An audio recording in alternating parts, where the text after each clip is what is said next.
So which NFL career would you prefer? Would you prefer to have Lamar Jackson's career, or would you prefer to have Dakota Rain Prescott's career? This is the debate that is going on right now. Which quarterback is in more dire need to change their postseason narrative? Now, Lamar Jackson is 2-4 in the playoffs throughout his career, and Dak Prescott has the worst winning percentage in playoff history with a 2-5 record. So the debate going on is, I guess for their legacy, I guess for their bid for the Hall of Fame, which quarterback needs to turn it around and have a better postseason showing? It's not a question of like, who do you trust more? Because I think that's a different conversation. It's whose narrative needs to change more in terms of postseason conversation. Oh, that's Lamar Jackson. I don't even think it's close. Lamar is a few years away, if he continues down this path, from us having one of the all-time sports talk debates about his place in the NFL hierarchy, his place in NFL history, his legacy, and whether or not he's a Hall of Famer. Here's what I mean by that. We've had 11 NFL players win multiple MVP awards. He's one of them.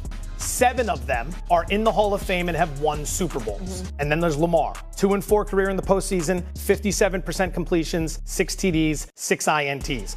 He's the one that needs to turn it around in the postseason more than just about anybody, because he's on this Hall of Fame trajectory, but we're going to get to a very interesting point with that conversation where he's one of these 11 multi-MVP winners who has done nothing in the postseason compared to everyone else who's done quite a bit. Well, here's the thing. If you're in the discussion for potentially getting a bust at Canton, you've already gone farther than the guy that's never won an MVP. So to me, the turnaround is for the person that's got the higher distance to go to get to what you thought they could have been, and that's why it's Dak in that particular case. If Lamar Jackson never gets a Super Bowl ring, he still have won 2. We won a Dak on Heisman Trophy, for goodness sakes. He changed the way the game is played. Dak specifically, I think, needs to turn it around because the ceiling wasn't that high. Not necessarily everybody thought, oh my God, this guy's going to revolutionize football and this, that, and the third. But there's been a lot of time invested in him. There's been a lot of money invested in him. We've talked about him all day being a part of the Cowboys. I think for what Dak has to complete, for people to believe that he was even half the guy that he thought he was, this has to turn around. For Lamar, he's still got enough other stuff where you can say potentially he was snake bit, or if you compare him to some of our greats, as you just did so eloquently, Joe, then maybe. But he's already at a higher point. So I don't think that he's got as far to go to turn it around.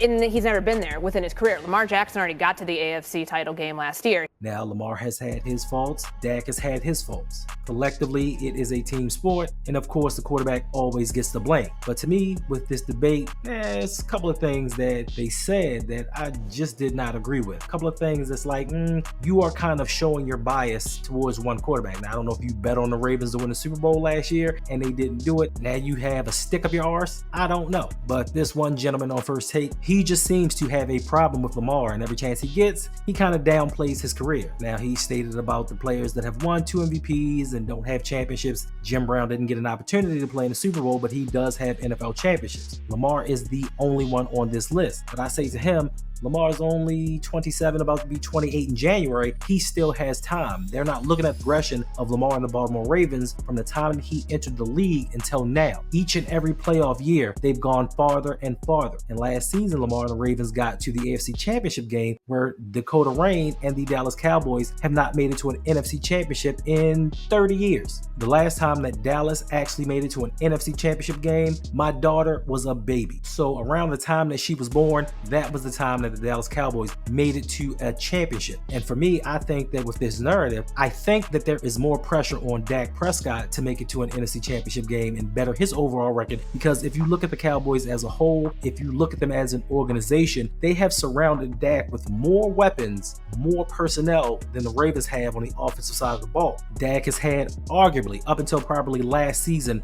on average, a top 5 offensive line. He's had all pros at wide receiver. He's had all pros at running back. He's had offensive-minded head coaches that bring out the best of him. Last season, give him kudos. He came in second in the MVP voting. If Lamar wasn't here, he may have won it. But yet and still, that does not negate what he has not done in the playoffs. They spoke about how the Dallas Cowboys defense gave up 40 points. But let's not forget, Dak threw a pick 6. He threw another interception in the first half of that game. He was not playing well. So he contributed himself to giving up 14 points of those 40. So let's not blame it all on the Dallas defense. Dak has had time management management issues. Dak has done things that should be criticized as much as Lamar has, but he has not. More importantly, the 2023 Dallas Cowboys had nine All-Pros on that team. What more could you ask for? The Ravens didn't have 9 All-Pros. Lamar Jackson didn't have a CeeDee Lamb to throw it to and go out there and just juke the hell out of people or make these unbelievable catches. Then you look at the factor of, look at how the AFC is structured. And I'm not making excuses for the Ravens and Lamar, but just look at where the quarterbacks are in this league.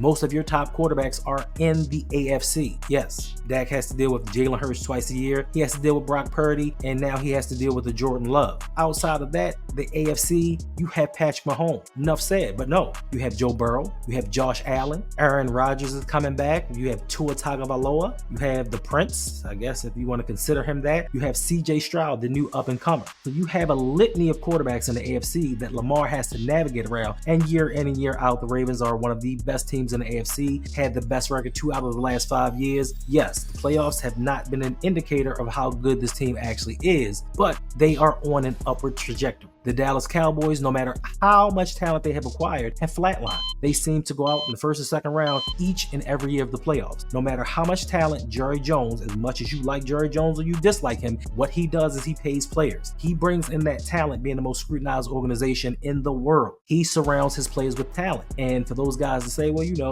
Lamar Jackson got paid, maybe this is the reason why Dak's not getting paid, that's another thing I have an issue with. If you look over the last several seasons, who has made the most money in the NFL? Dak Prescott. So you can say what you want. He's already been paid, but has not delivered the results. Lamar Jackson, unlike a lot of these quarterbacks, and we can go down the list to Justin Herbert and all of them, he got paid and he went further than he ever did. All the quarterbacks that got paid last summer all had their worst season, except for Lamar Jackson. Lamar Jackson got his money and then went on to win a second MVP. He went on to go to the AFC Championship. So when we start to compare and contrast the two quarterbacks, for me, it's really no debate. You have one quarterback who has 2 MVPs. You have one that has a bunch of passing stats and has not really done much in the postseason. So you give me the guy with more claim. You give me the guy that has been awarded more for his individual play outside of the team. Don't get me wrong. Dak is young enough to turn things around as well. Listen, the Cowboys have won 12 games in each of the last 3 seasons. So they are another team that does well during the regular season. Come postseason, things just don't seem to work out. But I just think that there is more of an obstacle in the AFC than there is in the NFC. And for Dak not to have even made it to an NFC championship game, to me, that gives Lamar the leg up because he's been further. And the guy said something about, well, you know, it was gift wrapped to him. They had first round bye. They earned the first round bye. Like, they had the best record in the league. They beat the best teams in the NFL. They beat the San Francisco 49ers that the Dallas Cowboys could not beat. So they earned the right to have that week off. So let's not just act like they were just handed a slot and then just moved about. They played who was in front of them. And the Houston Texans were pretty damn good because you saw what they did to Cleveland. Cleveland at that time had the number 2 ranked defense in the NFL, the 2nd rated defense in the NFL, and Houston torched them. And I'm pretty sure at that time, all of these people talking mess was saying, yo, Houston's going to beat Baltimore. Because I remember going on Twitter and people telling me, hey, y'all had a great season, but CJ Stroud is about to show y'all guys something. And it didn't happen. And the Ravens came out and beat them down.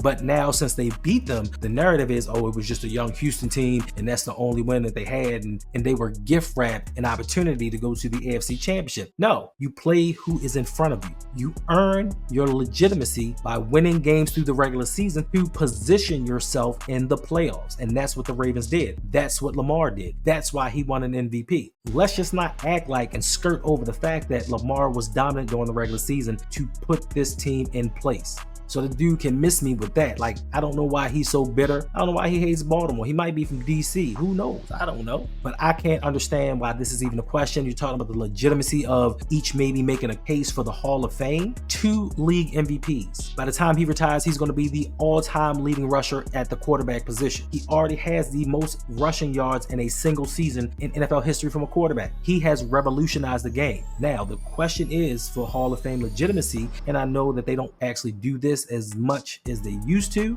but they used to go by were you one of the top 5 players at your position during any time period when you played? Did you revolutionize the game at all? And Lamar Jackson has changed the way that they are playing in the NFL. And like that gentleman said, the running back market has been devalued because you have quarterbacks like this who can run the ball and get you 1,000 yards. So we can stick anybody behind them and they can get their burn off of what the quarterback is doing. Lamar Jackson has changed the game. He has changed the way that they are scouting in college now for more athletic and more mobile quarterbacks to send to the NFL because nobody wants that statue quarterback anymore. These defenders are getting bigger, stronger, faster. You can't just have a guy stand in the pocket or he's going to get beat up. So when you talk about legitimacy, I don't even understand why this is a question. Dak Prescott, you were given everything. You were given wide receivers. You were given offensive linemen. You were given running backs. You were given the play callers to get you where you needed to go. And yes, Dallas led the league in scoring. They score a lot of points. You were put in a position to do that, so I would expect you to do that. The Ravens have not done the same for Lamar Jackson. He has done more with a lot less. You look at his surrounding talent and the positions that are put around him, Lamar has to put the team on his shoulders and he got to do it himself. And this is, to me, what elevates him as far as quarterback stature. Is he going to have the passing yards of a Josh Allen or Joe Burrow? No. Look what they gave Joe Burrow to work with. Dude came into the league with T. Higgins. They gave him Jamar Chase. He had a Tyler Boyd. He had a Joe Mixon around. Josh Allen showed promise. They gave him a Stephon Diggs. Lamar Jackson got a Hollywood Brown, a Rashad Bateman, old Odell, and old Deshaun Jackson. But yet and still, he's still up there with the top quarterbacks in the league. And he is the one outside of Patrick Mahomes taking home the hardware. So next time you guys have a debate, actually think about what you're saying. Actually look into what you're speaking upon. Because to me, it is utter nonsense. You cannot parallel the two careers. Yes, have they both not been successful in the playoffs? They have not in the least. Whether it was the fault of their own, the fault of their team, they just have not done it. And as a quarterback, you get all the blame. But when you talk to me about a 2-time league MVP, when you talk to me about only the second player in NFL history to be a unanimous MVP, and it should be 2 times, only because dude just was like, yo, can't do it. I can't accept the fact that a mobile quarterback is going to be the first 2-time unanimous MVP. I can't accept it. Let me throw some salt in this game. So outside of that, you cannot parallel the two. So when I'm looking at legitimacy of what's going on, you give me the guy who was the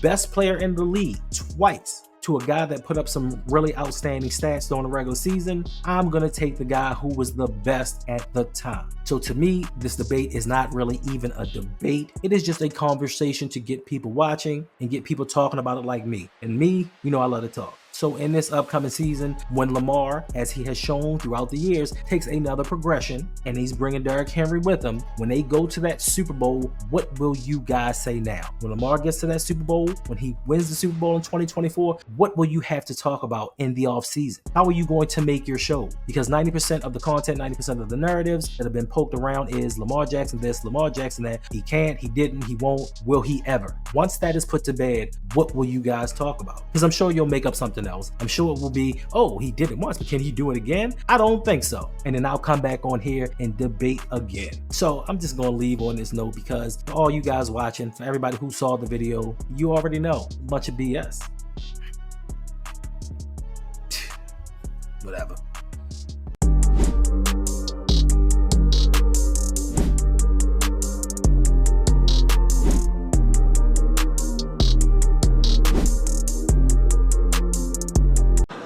Nah, man, I'm cool.